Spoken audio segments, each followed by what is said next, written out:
¿Qué vamos a aprender en esta unidad? Pues vamos a aprender sobre la superficie, que sería el paisaje terrestre. Y después vamos a hablar sobre el litoral, que sería la superficie costera. Finalmente vamos a conocer de qué está hecho el planeta Tierra y por qué está en constante movimiento y en constante cambio. Así que, dentro vídeo. Como ya os he comentado, vamos a aprender de qué está hecha la Tierra también y por qué está en constante cambio. Vamos a ver en el punto 1.1 la estructura de la Tierra. Y es que la Tierra se compone de varias partes esenciales a modo de capa. La Tierra está compuesta por diferentes capas y la primera que vamos a conocer es la litosfera, que es la capa sólida y más externa. Luego tenemos la hidrosfera, que es la capa que comprende todas las aguas del planeta, tanto dulces como saladas. Además tenemos la atmósfera, que es la capa gaseosa que envuelve la Tierra, y la biosfera, que es la capa que comprende la superficie terrestre. Vamos a conocer la superficie terrestre, porque esta superficie no es plana. En algunas zonas es más alta que otras.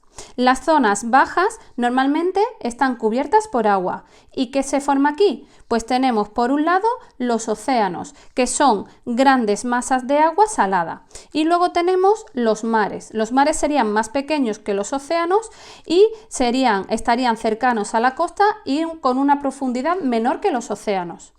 Las zonas altas están cubiertas de tierra, así que se dividen en continentes. Sobre la superficie terrestre hay más agua que tierra y el litoral costero es donde la tierra se junta con el mar o el océano. Como he explicado al comienzo de la unidad, esto sería la costa litoral, que es donde se encuentra el océano o el mar con la tierra, con la superficie terrestre. Y nos vamos a este otro mapa donde vamos a conocer los océanos del planeta Tierra y los continentes. Tenemos por continentes América, que podemos dividir en América del Norte y América del Sur, Euroasia, que se divide en Europa y Asia, África, Oceanía y en el polo sur la Antártida. Además tenemos también los diferentes océanos. Tenemos el océano Atlántico que divide entre América, Europa y África, lo tenemos aquí todo el océano Atlántico, el océano Índico que está entre África, Asia y Oceanía. Luego tenemos en el norte el océano glacial ártico y en el polo sur el océano glacial antártico.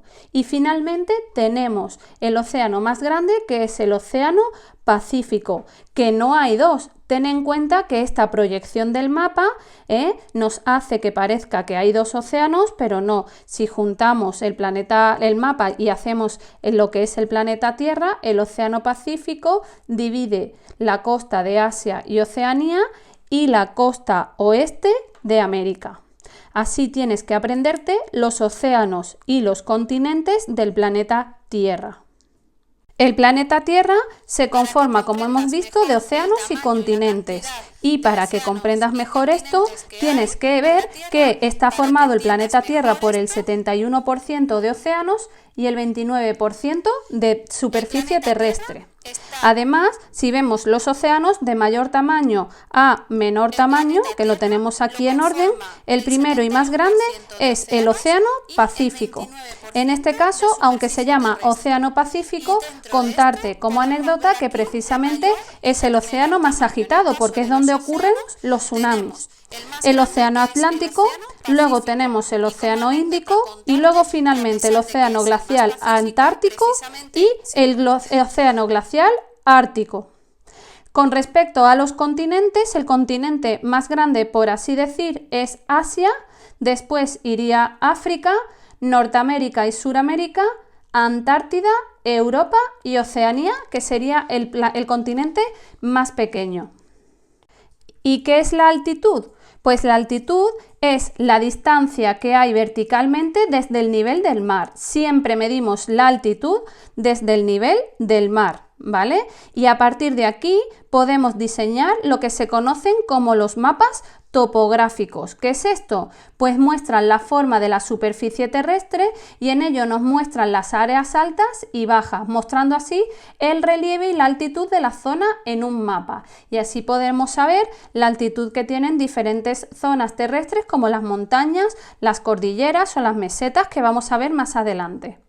La altitud en estos mapas se muestra con colores o líneas. Pueden haber de dos tipos. Aquí vemos el de colores, que aquí marcan los colores, pues este verde los 200 a 400 metros, el amarillo 400 a 600, naranja 600 a 800 y aquí vemos que llega casi a 1000 metros este pico de esta montaña.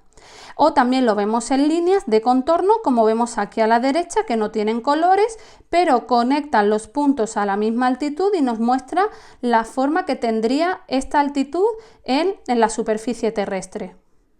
Aquí puedes ver cómo se elabora un mapa topográfico y es que se harían como planos horizontales, es como si cortáramos en horizontal la superficie terrestre y a partir de ahí sacáramos un mapa con todas las líneas unidas y viendo así las diferencias de relieves que hay. Es lo que se conoce como las curvas de nivel. Aquí tienes otro ejemplo de cómo pasa un mapa topográfico de la realidad a una superficie plana, dándonos a entender cómo es la altura. Así que podemos ver las formas de relieve en una superficie plana gracias a los mapas topográficos. Y ya aquí por último tienes cómo es un mapa topográfico en realidad. Como ves, está lleno de líneas y nos muestra por ejemplo que aquí discurre un río y es una zona más baja, pero sin embargo si vemos estas líneas vemos que aquí está a 2400 metros, 2500, 2600, 2700. Aquí habría una superficie que va en altura.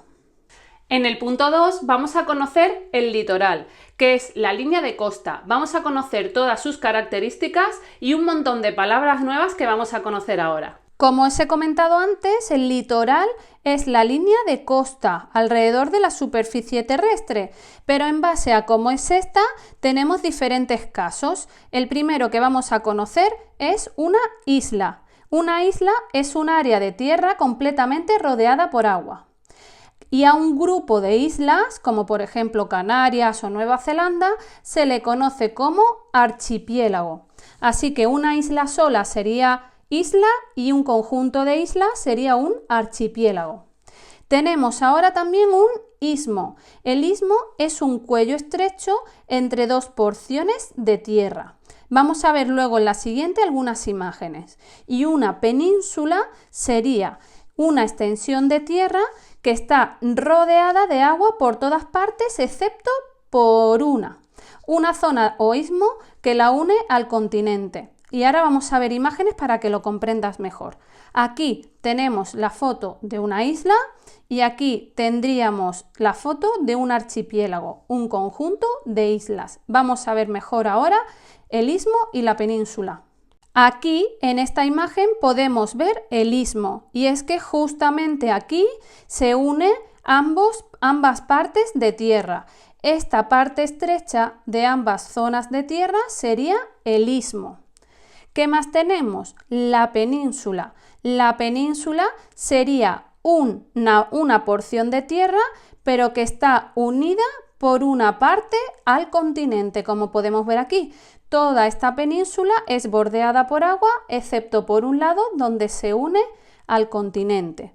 Así tenemos la diferencia entre istmo y península. Seguimos conociendo la superficie terrestre y el litoral costero. Y es que vamos a conocer ahora lo que es un golfo. Un golfo es una entrada del mar en la tierra. Como podemos ver en esta foto, el mar entra en esta parte de la tierra y esto sería un golfo.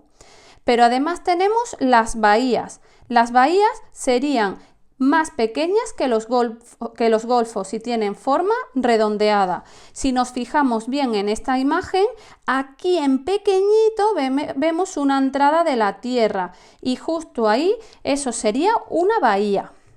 Además tenemos también la playa, que es la parte de la costa donde está la arena o guijarros, pequeños cantos de piedra y donde más nos gusta estar, ¿no? Además tenemos también un acantilado, que sería una pared escarpada en la roca. Tenemos una foto perfectamente aquí. Estos serían acantilados. Una pared escarpada en la roca donde el mar se encuentra con la superficie terrestre. Y finalmente tenemos la última que vamos a aprender en esta página, que es un cabo. Es una porción de tierra que entra en el mar. Así, por ejemplo, en esta foto, este saliente de tierra que entra en el mar sería un cabo. Suele pasar que el cabo, a su vez, tiene un golfo, porque la porción de tierra que entra en el mar es el cabo y el golfo es la entrada del mar en la tierra. Para la próxima clase tienes que tomar los apuntes en tu libreta de lo que acabamos de ver y hay que saberse los continentes y océanos, además de las definiciones nuevas que hemos visto en clase, porque algunas las preguntaré.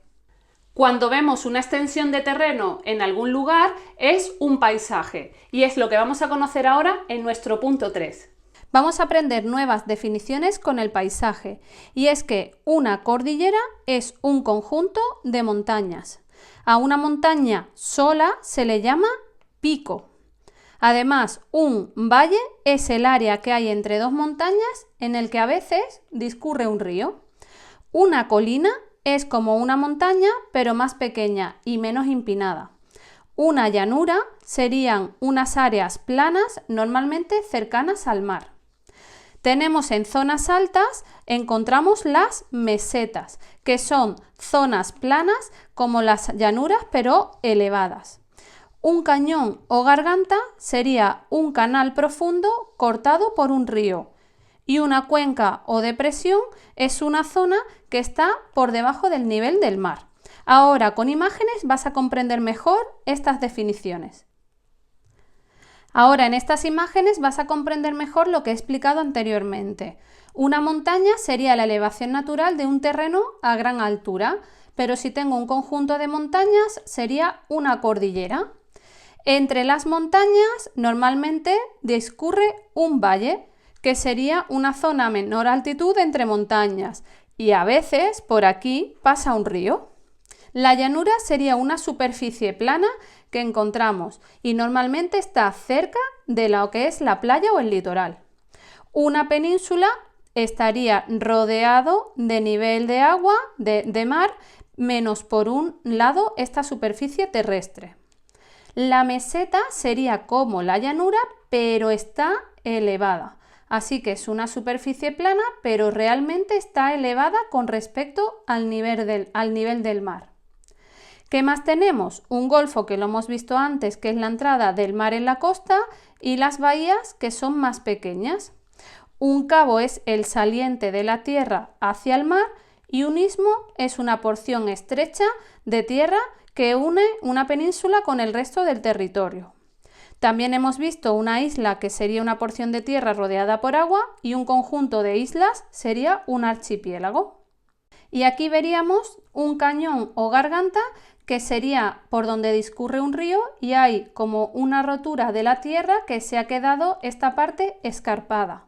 ¿Pensabas que solamente había relieve en la superficie terrestre? Pues no, debajo del océano también hay un montón de relieve y es lo que vamos a conocer en nuestro punto 3.1, debajo del océano. Como ya os decía, el fondo del océano no es plano, tiene tierra y se parece al paisaje terrestre, pero está debajo del agua.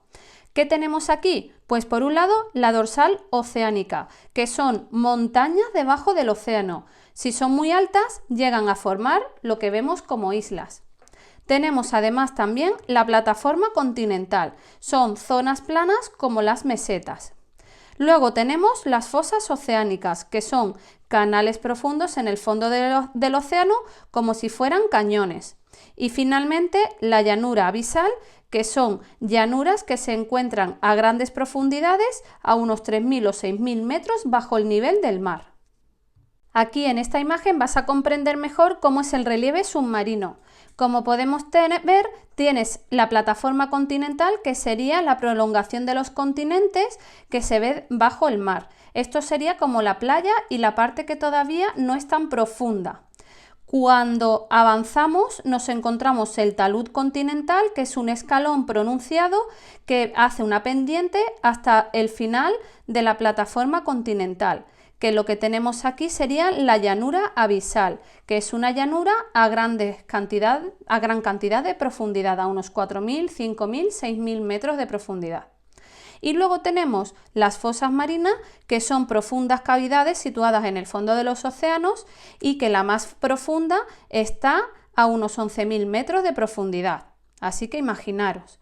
Y lo último que nos queda por ver son las dorsales oceánicas, que son las cordilleras submarinas que surcan las llanuras abisales, que podríamos decir así que son como unas cordilleras que hay debajo del mar.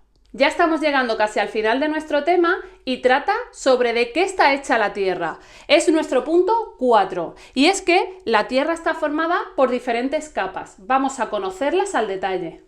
Pues la Tierra está hecha de 3 capas en su interior. Si hiciéramos un agujero en profundidad hacia adentro, lo que nos encontramos son diferentes capas. La primera es la corteza, que es la superficie de la Tierra, que es una delgada capa formada por rocas sólidas. Luego nos encontramos el manto. Es mucho más grueso y hecho por magma, rocas fundidas. Luego tenemos el núcleo, que es la capa que está en el centro de la Tierra, es mitad sólida y mitad líquida, y esta zona es muy caliente porque se encuentra a unos 4.000 grados centígrados. Como podemos ver en esta imagen, tenemos las diferentes capas, que esta sería la corteza, luego tenemos el manto y finalmente tenemos el núcleo. Para el próximo día tienes que tener todos los apuntes en tu libreta y tienes que realizar un dibujo de las capas de la Tierra y señalar sus partes. El dibujo hay que colorearlo y hacerlo bien.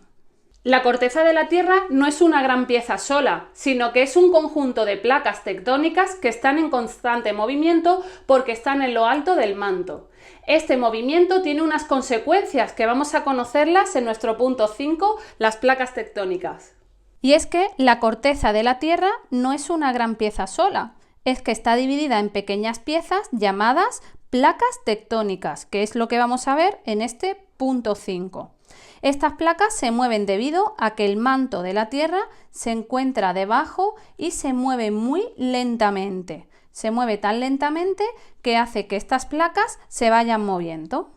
El lugar donde las placas se juntan se conocen como límites o márgenes de las placas y, como podéis ver en estas imágenes, al comienzo, hace 200 millones de años, todas las partes de la superficie terrestre estaban juntas en lo que se conoce como Pangea y poco a poco se fueron desplazando y así a día de hoy se han convertido en los continentes que tenemos actualmente. Estas placas tectónicas, como ya os digo, están en constante movimiento y la superficie terrestre tiene esta forma a día de hoy debido a este movimiento. Como podéis ver aquí, tenemos las diferentes placas, placa pacífica, norteamericana, del Caribe. Hay diferentes placas que se van moviendo y entre ellas está la superficie terrestre que incluye a los continentes. ¿Qué sucede? Estas placas se van moviendo hacia un lado o hacia otro y en base a estos movimientos suceden diferentes cosas que vamos a ver ahora, porque cuando se mueven y llegan a chocar, pues suceden diferentes casos en la superficie terrestre o en el océano que ahora vamos a ver. Y es que la consecuencia del choque de las placas tectónicas ha dado el origen de las montañas y, como podemos ver, según sea el choque, podemos obtener pliegues dando a montañas y también a zonas hundidas, y si las placas tectónicas se han separado, también dará lugar a fallas. Como podéis ver, que es una zona hundida formando un gran valle. Así que el paisaje actual está formado por el choque de las placas tectónicas. Con esta aplicación en clase te voy a enseñar mejor cómo es la Tierra por dentro y además también vamos a conocer las placas tectónicas y nuestro siguiente punto, que es los volcanes, una de las consecuencias de las placas tectónicas. Te mostraré en clase cómo funciona un volcán y qué partes tiene, que es lo que vamos a conocer ahora también en el vídeo. ¿Y qué sucede cuando las placas tectónicas se mueven? Pues estas placas dan diferentes cambios en los límites de las placas, que es donde chocan. ¿Cuáles son estos cambios? Pues vamos a verlos. En este caso, por un lado forman pliegues, que sucede cuando dos placas chocan y forman una montaña. Esto sucede muy lentamente y ejemplo de ello son los Alpes, Andes o el Himalaya, que forman cordilleras montañosas muy importantes. Podemos ver aquí cómo se forma un pliegue en la realidad y en un dibujo. ¿Qué tenemos más? Las fallas. Las fallas ocurren cuando chocan dos placas tectónicas, pero estas se rompen, creando un paisaje con acantilados o roturas. Como podéis ver, aquí sería el dibujo de la falla donde se ha roto y da este paisaje de forma diferente al de los pliegues. El terremoto es el incremento de presión entre dos placas tectónicas que causa un gran movimiento, un temblor, ¿verdad? Entre ambas placas chocan y lo que da es un movimiento que se conoce como terremoto. El punto donde comienza el terremoto se le conoce como hipocentro.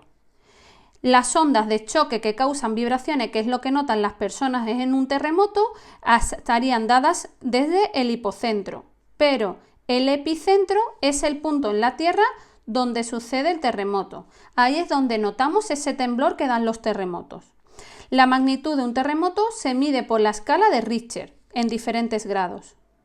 En esta imagen puedes comprender mejor lo que acabo de explicar. El hipocentro foco es la zona del interior de la Tierra donde se origina el terremoto y el epicentro es el lugar de la superficie más cercano al epicentro donde ocurren los temblores en la superficie terrestre. Otra de las consecuencias que sucede cuando las placas tectónicas se mueven son los volcanes. Un volcán erupciona cuando la gran presión hace que salga magma de la capa del manto de la Tierra. Los volcanes activos erupcionan a veces y cuando no erupcionan por un largo periodo de tiempo se le conocen como volcanes dormidos o apagados. ¿Qué sucede en la erupción? Pues vamos a verlo en la siguiente imagen. Tenemos aquí la imagen de un volcán y es que el interior de la Tierra está formado por magma que tiene material líquido que está a altas temperaturas. Este magma sale por la chimenea principal, que es por donde se ha hecho la rotura de la Tierra, y por ahí sale el magma. El magma termina expulsando todo por el cráter, que es la abertura al final de la chimenea por donde salen los materiales al exterior. Y al ir cayendo los materiales e ir enfriándose, se va formando lo que se conoce como el cono volcánico, que es esta forma característica que tienen los volcanes. A veces también no solamente tienen una chimenea principal, sino que también les salen chimeneas laterales, que son pequeñas aberturas que por aquí van saliendo también el magma. Y finalmente el río de lava que va cayendo, que es con este material caliente que va cayendo por las laderas del volcán. Y la última consecuencia que vamos a conocer hoy son los tsunamis. En este caso, el tsunami es un terremoto y erupciones volcánicas que ocurren cerca del mar, en el interior del mar. Y esto puede hacer que desplace agua del mar, de los océanos, hacia la costa de la superficie terrestre.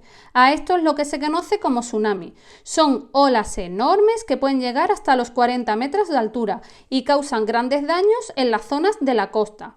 Como podéis ver en esta imagen, en el epicentro sucede aquí un terremoto en el interior del océano y este terremoto mueve el agua de forma que causa ondas produciendo un tsunami, que es esta ola grande de más de 40 metros de altura.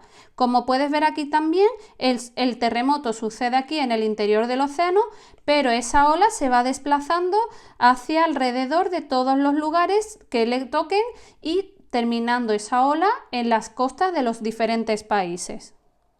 Para terminar la unidad, tienes que realizar este mapa conceptual que resume todos los apartados que hemos aprendido a lo largo del tema y tendrás que hacerlo en una 3 en tu libreta. Además, también realiza pequeños dibujos alrededor para comprender mejor el tema y recordarlo. Para la próxima clase tienes que tener los apuntes en tu libreta y realizar un dibujo de un volcán y señalar sus partes y colorearlo para que quede bien. Para la fecha que indique, tienes que realizar una entrada en tu blog hablando sobre algún riesgo natural que haya ocurrido en el planeta Tierra, describirlo y adjuntar también fotos para contarme un poco más de la historia. Recuerda mencionar las fuentes de donde has extraído la información y también las imágenes. Recuerda que también tienes que recoger todas las palabras del glosario en tu libreta y las corregiremos en clase. Y a partir de aquí, espero que hayas aprendido muchísimo sobre la superficie terrestre y nos vemos en la siguiente unidad. ¡Adiós!